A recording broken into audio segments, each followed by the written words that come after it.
बुद्ध ने दुनिया में प्यार और मोहब्बत का संदेश दिया है। जब प्रधानमंत्री भी विदेश में जाते हैं तो कहते हैं मैं बुद्ध के देश से आया हूँ, और प्रधानमंत्री और उनके लोगों ने बुद्ध के खिलाफ युद्ध छेड़ रखा है भारत के अंदर। तो ये पूरी दुनिया को पता लगना चाहिए कि जो प्रधानमंत्री कहते हैं कि मैं बुद्ध के देश से आया हूँ, उन्होंने बुद्ध के देश में युद्ध छेड़ रखा है। जब तक दुनिया को नहीं पता लगेगा, जब तक इनका जो चेहरा है वो दुनिया के सामने नहीं आएगा, जब तक बात बनने वाली नहीं है। बहुत जल्दी इनका चेहरा दुनिया के सामने आने वाला है।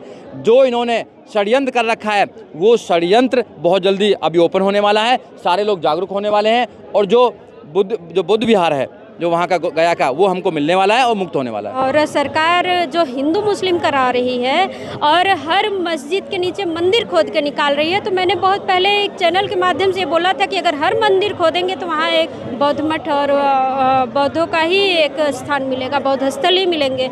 और बहुत सारे ऐसे, क्योंकि मूर्ति पूजा वगैरह तो जो हिंदू धर्म के लोग मानते हैं, मूर्ति पूजा तो उसमें थी ही नहीं।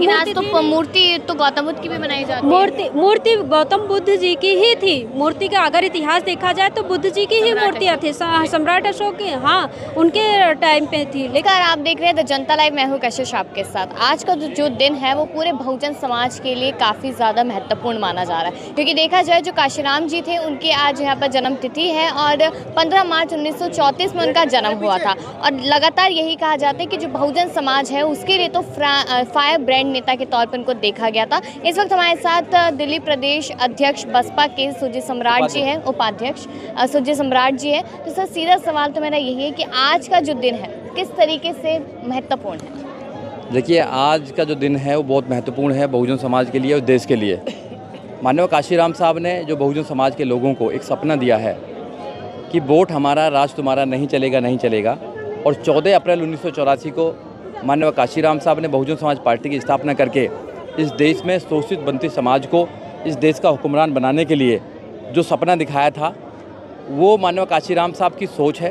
और माननीय काशीराम साहब ने अपने जीते जी आदरणीय बहन कुमारी मायावती जी को 3 बार उत्तर प्रदेश का मुख्यमंत्री बनाया, 95 में, 97 में और 2002 में।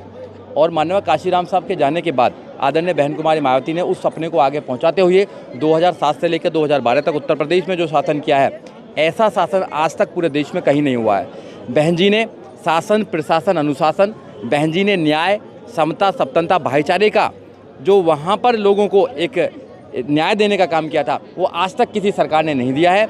आदरणीय बहन जी जब जब सत्ता में आती हैं, संविधान को लागू करती हैं, न्याय को लागू करती हैं, शिक्षा देती हैं, लोगों को रोजगार देने का काम करती हैं और भाईचारा पैदा करने का काम करती हैं। तो माननीय काशीराम साहब का जन्मदिन है, तो बहुजनों के लिए, पूरे देश के लिए बहुत ही गौरव की बात है और बहुत ही खुशी की बात है आज। बहुत ज़्यादा लगातार हम देख रहे हैं, अलग अलग तस्वीरें आ रही है, देशों से आ रही है कि आज का दिन किस तरीके से मनाया जा रहा है। बहुजन की बात जहाँ हो रही है, समर्थन की बात हो रही है, शक्ति की बात हो रही है, ताकत की बात हो रही है। लेकिन एक तरफ हम देख रहे हैं कि ऐसा भी एरिया है जहाँ बोध गया है, जहाँ पर बहुत सारे लोग हैं जो अभी भी अपने हक के लिए लड़ाई लड़ रहे हैं। देखिए, जब आदरणीय बहन कुमारी मायावती की उत्तर प्रदेश में सरकार थी तो उत्तर प्रदेश को बुद्ध में उत्तर प्रदेश बनाने का काम किया। चाहे गौतम बुद्ध यूनिवर्सिटी की बात हो, चाहे बुद्धा सर्किट की बात हो, गौतम बुद्ध नगर की बात हो, बहन जी ने उत्तर प्रदेश में जो गौतम बुद्ध के स्थान थे उनको फिर दोबारा जिंदा करने का काम किया। तो बहन जी ने जो काम किया है गौतम बुद्ध के लिए, गौतम बुद्ध की सोच के लिए, संविधान की सोच के लिए, वो किसी ने नहीं किया। अगर हम सरकार में होते, अगर हम बहन जी, आदरणीय बहन जी अगर देश की प्रधानमंत्री होते, एक दिन में सॉल्यूशन हो जाएगा, एक दिन में सॉल्यूशन हो जाएगा। और जो बुद्धिस्ट लोगों के का है, वो जो और लोगों ने उस पर कब्जा कर रखा है, एक दिन में वहाँ पे मुक्ति मिल जाएगी। तो बहन जी को मजबूत कीजिए। आज भी दूसरे लोगों को लोग मजबूत कर रहे हैं, दूसरे लोगों को मजबूत करके सोच रहे हैं कि वो संविधान को बचाने का काम करेंगे। वो संविधान को नहीं बचाएंगे, वो तो संविधान को और ख़त्म करना चाहते हैं। जब वो सरकार में रहते हैं तो संविधान की नहीं सुनते, वो संविधान के विरुद्ध काम करने का काम करते हैं। वो इसलिए वो झूठे लोग हैं जो बाबा साहब डॉक्टर अम्बेडकर की मूर्ति पर माला चढ़ाने का काम करते हैं, मगर विचारों पर ताला लगाते हैं। आदरणीय बहन कुमारी मायावती ने जो वादा किया वो वादा पूरा करने का काम किया है। बहन जी एक ऐसी नेता है, बहुजन समाज पार्टी एक ऐसी पार्टी है जो इस देश में बाबा साहब डॉक्टर अम्बेडकर के सपनों का भारत बना सकती है, प्रत्येक को न्याय दिला सकती है, प्रत्येक को मान सम्मान से जिंदगी जीने के लिए माहौल बना सकती है। आज़ाद समाज पार्टी तो न्याय यहाँ पर जो समर्थन है वो पूरी तरीके से देती हुई नजर आ रही है बोध गया के लोगों को, बौद्ध भिक्षुओं को।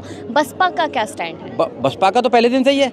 बसपा तो चाहती है ना, बसपा बाबा साहब डॉक्टर अम्बेडकर, देखिए बाबा साहब डॉक्टर अम्बेडकर के संविधान को आप पढ़िए। बाबा साहब डॉक्टर अम्बेडकर के संविधान में जो पूरा प्रेम्बल है, आप प्रेम्बल को पढ़िए। प्रेम्बल में 4 चीज़ मेन दी गई हैं, न्याय, समता, सप्तनता, भाईचारे की बात की गई है। और हम पहले दिन से ही कह रहे हैं कि जो बुद्ध गया में जो महाबोधि विहार है वो मुक्त होना चाहिए, क्योंकि इस देश के अंदर अगर आप हिंदुओं का देखे जाए तो केवल हिंदुओं का कब्जा है, आप अगर जैनों का देखें तो जैनों का वहाँ पर कब्जा है, आप मुसलमानों को देखें तो मुसलमान के वहाँ पर कब्जा है, अगर आप देखेंगे क्रिश्चियनों का तो क्रिश्चियनों के वहाँ पे है, मगर बुद्धिस्ट एक ऐसी जगह है जहाँ पर हिंदुओं का कब्जा है। तो जो ये बीटी एक्ट है ये रिपील होना चाहिए। हम पहले दिन से कह रहे हैं और बहुजन समाज पार्टी इसके अगेंस्ट में है। जो ये बीटी एक्ट है ये रिपील होकर एक नया एक्ट बनना चाहिए जिसमें केवल जो मैनेजमेंट है वो बुद्धिस्ट के हाथ में होना चाहिए।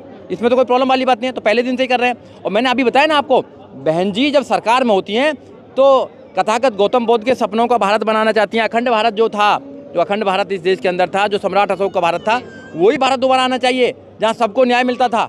आज ऐसे नहीं है कि जाति देखकर न्याय मिलेगा, आज धर्म के नाम पर झगड़ा कर रहे हैं, आज एजुकेशन नहीं दी जाएगी आपको।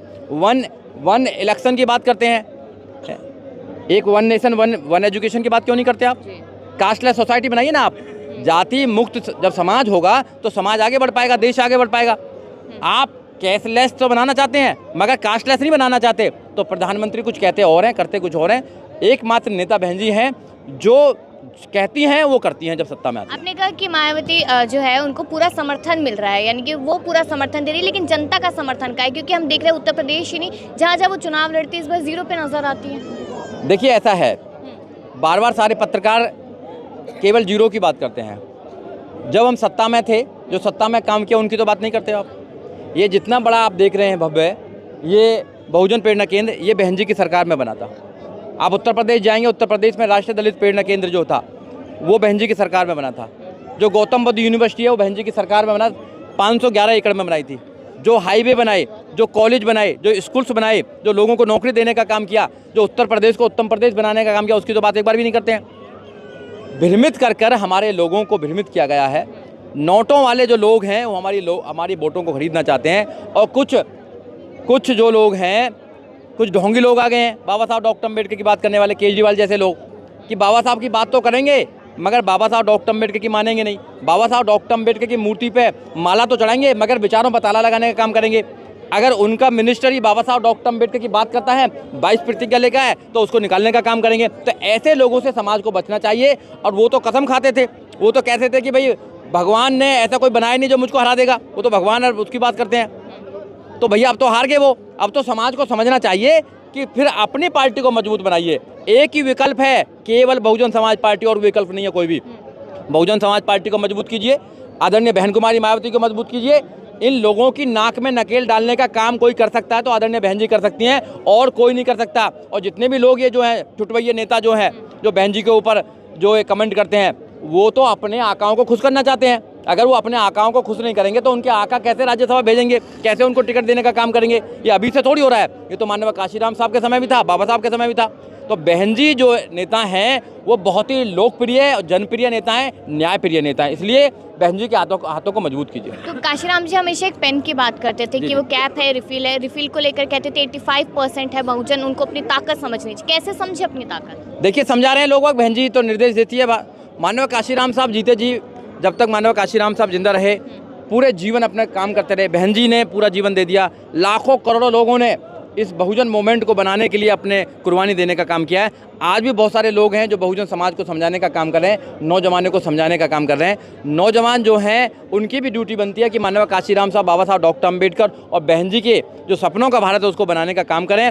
आपको कोई मान सम्मान देगा नहीं, कोई नहीं देगा आपको। आपकी लड़ाई कोई नहीं लड़ेगा, आपको खुद अपनी लड़ाई लड़नी पड़ेगी। आपको खुद अपनी पार्टी को मजबूत करना पड़ेगा। और जब तक तुम अपनी पार्टी को मजबूत नहीं करेंगे, आपके साथ ऐसा ही होता रहेगा, अत्याचार होते रहेंगे। आज देखा नहीं उत्तर प्रदेश के, जब बहन जी की सरकार उत्तर प्रदेश में थी, किसी की हिम्मत होती थी कि कोई कुछ कह सकता था वहाँ पे?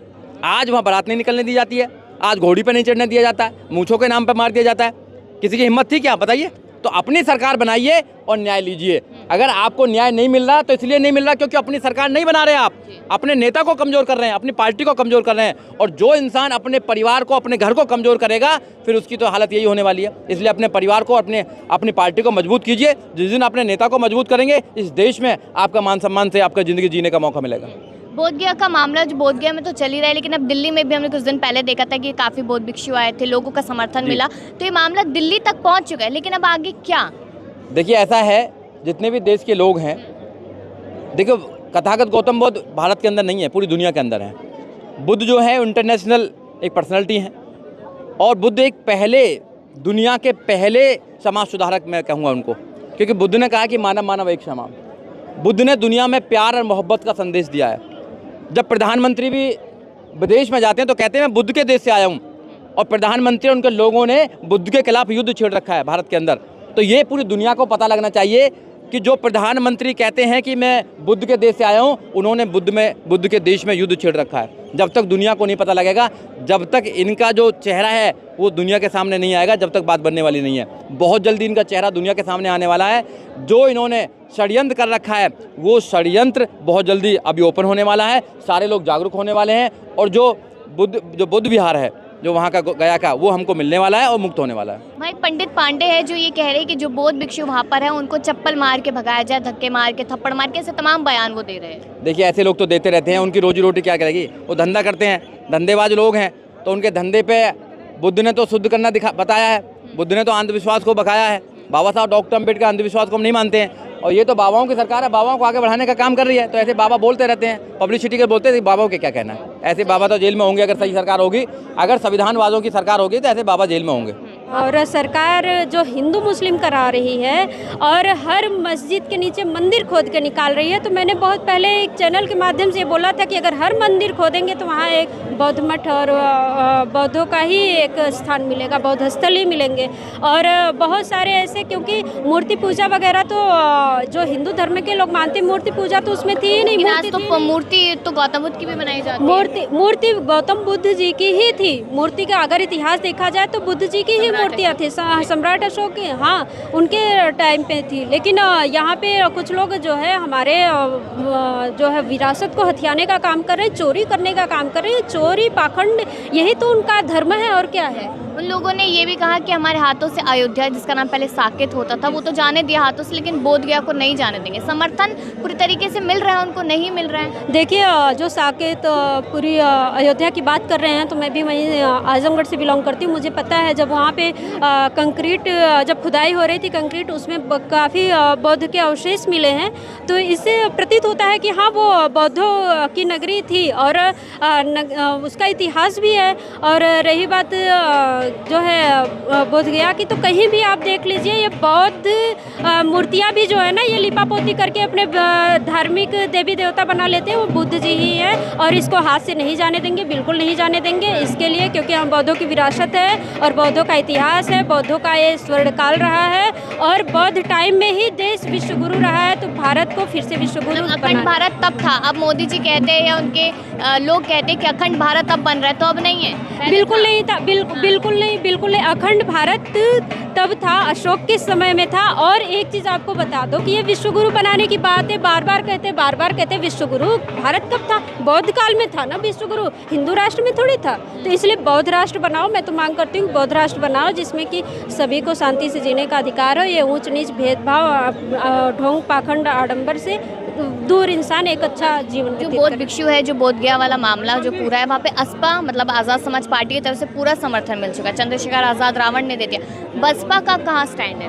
नहीं, ऐसा नहीं है। बसपा का स्टैंड क्यों नहीं है? बसपा भी अपने हमेशा विरासत और जो है जितने भी हैं देश में विरासत जो है बहुजन विरासत, वो बहुजन समाज पार्टी के द्वारा ही बनाए गए हैं। तो ऐसा नहीं है कि बहुजन समाज पार्टी जब विरासत बना सकती है तो विरासत बचा भी सकती है, और बचाने का पूरा प्रयत्न कर रही है। तो क्या देखा जाए आगे जो आने वाला समय, क्योंकि दिल्ली में भी हम देख चुके हैं कि बौद्ध भिक्षु आए थे, तमाम लोग आए, समर्थन मिल रहा है, लेकिन क्या इस बार अपनी जो विरासत है उसको बचा पाएंगे लोग?